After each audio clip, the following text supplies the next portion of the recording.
Kevin Garnett, a titan of the NBA and one of the fiercest competitors the league has ever seen, is now facing a different kind of confrontation. One that has nothing to do with basketball, but everything to do with legacy, perception, and the unfiltered chaos of private life becoming painfully public. In the dead of night, on April 27th, a 911 call shattered the silence in the affluent Los Angeles neighborhood where Garnett resides. It wasn't a burglary, it wasn't a medical emergency. It was something far more uncomfortable, a domestic dispute between Garnett and his longtime partner, Thierry Candelier. According to TMZ, the altercation escalated enough to warrant police involvement. By the time officers arrived, Garnett had already left the scene. Candelier declined medical attention, and no physical violence was reported beyond Garnett reportedly moving her out of a doorway to exit the home. Still, a report was filed, and in today's world, where headlines burn brighter than context,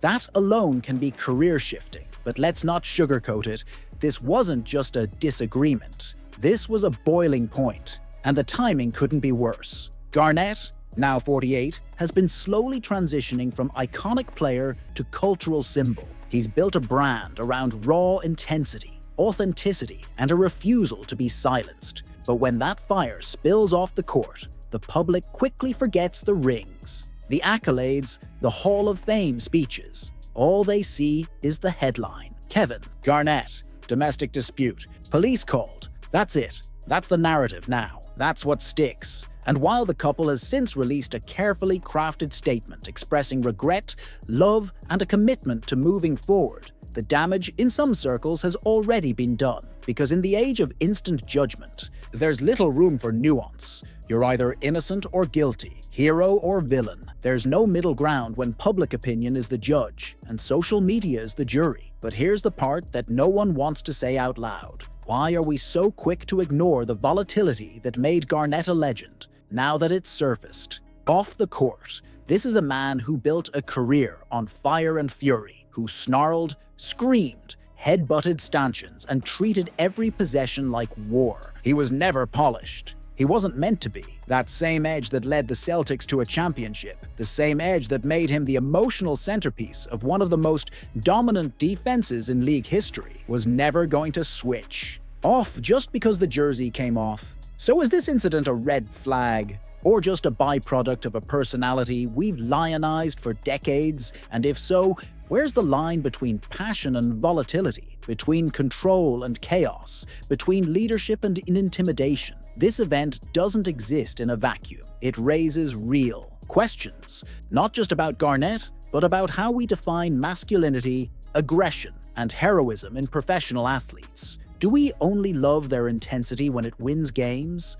And are we complicit in encouraging behavior that we later condemn when it erupts in their personal lives? It's worth remembering, this isn't Garnett's first public fracture. His relationships with franchises, especially the Timberwolves, have been messy. His transition into media has been bold, unapologetic, and at times abrasive. And now a domestic dispute threatens to overshadow the very legacy he's spent years rebuilding. Since his final retirement, he was supposed to be a bridge between old-school grit and modern-day candor, a truth-teller, an elder statesman with edge. But now, the same people who celebrated that edge are asking if it's finally cut too deep.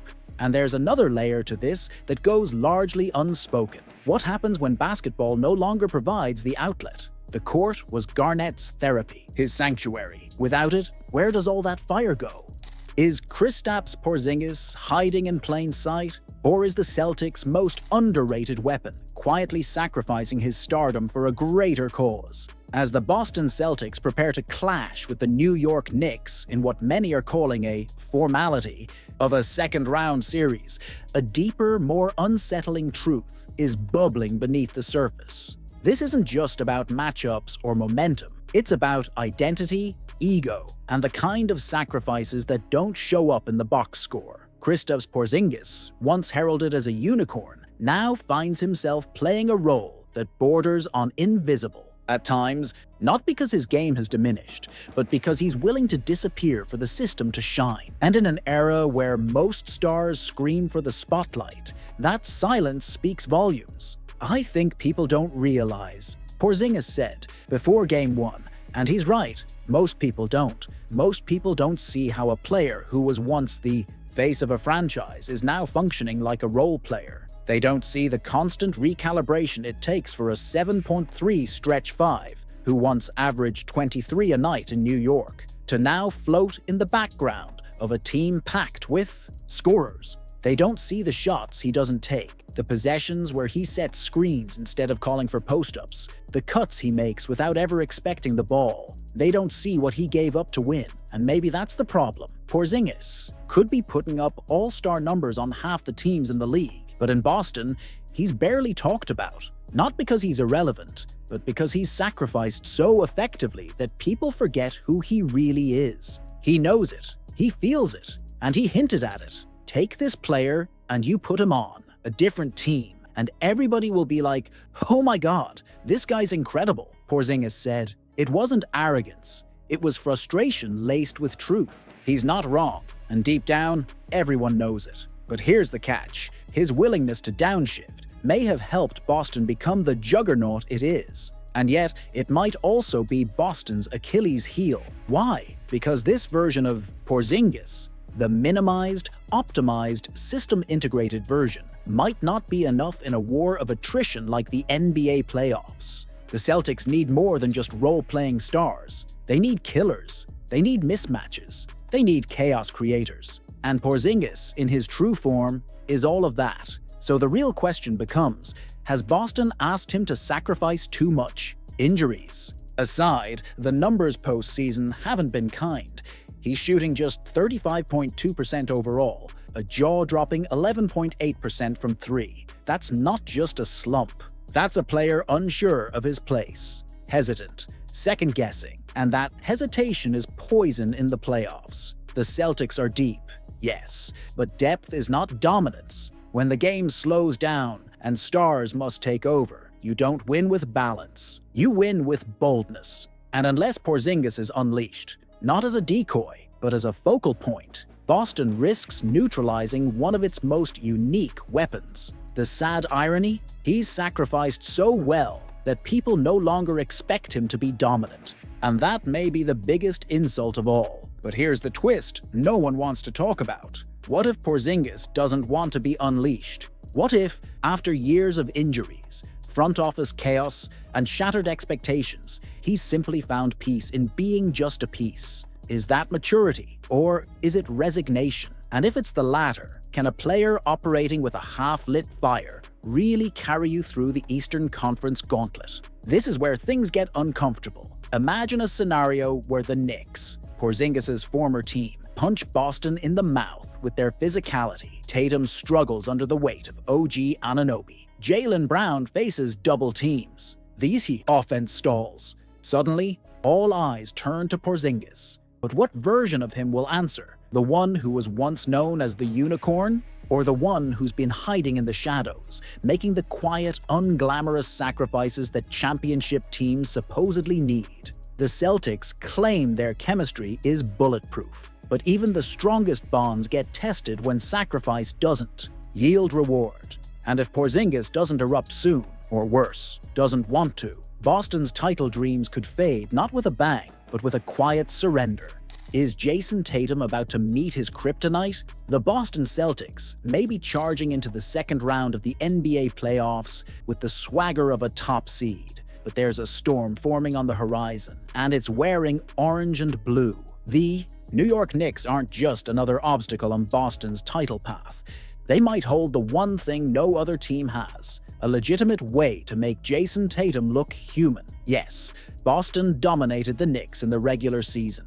Yes, they're the betting favorites, but those narratives collapse under playoff pressure, and there's a growing belief around the league that New York has quietly discovered a formula that could unnerve the Celtics' entire offensive engine. That formula has a name: OG Anunoby. The idea that one player could tilt an entire playoff series might seem far-fetched, until you dive into the numbers and the uncomfortable reality they hint at. In his possessions guarding Tatum this season, Anunoby didn't just slow him down, he silenced him. Tatum went 5 for 20 against the former Raptors forward, who now thrives in the Knicks' switch-heavy, grind-you-down defensive scheme. That's all. A 25% field goal rate, a drastic dip for a player who's usually automatic in ISO and mid-post situations. Some may chalk it up to a small sample size, but it's not just the numbers. It's the pattern. Anunoby isn't defending Tatum like a traditional wing.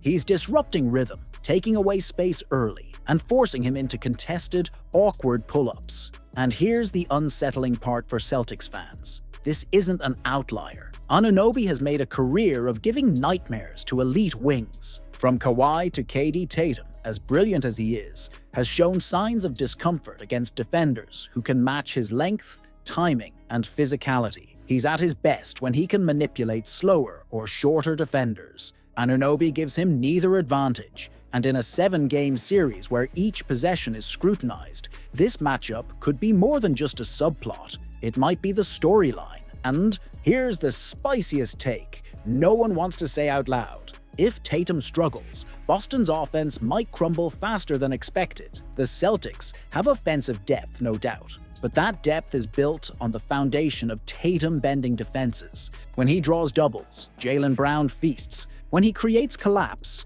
shooters like Derek White and Sam Hauser get clean looks. But if Tatum isn't forcing extra attention, the entire system becomes ordinary, static, even predictable. You could argue, well, he'll adjust, but what if he doesn't? What if the adjustments only expose new weaknesses? What if the Knicks, emboldened by Anunoby's success, start blitzing pick and rolls, daring Boston's supporting cast to create in isolation? That's when the game slows down. The possessions get ugly, and playoff pressure starts squeezing the air out of the ball. Let's not forget, pressure changes everything, especially for a team like Boston, whose biggest strength, cohesion and polish, can also become a trap if their star isn't dictating the terms. There's also a psychological component to consider. If Tatum walks into Game 1 and gets locked up early, does he keep pressing? Does he settle for contested jumpers? Does it become another episode in the growing narrative that,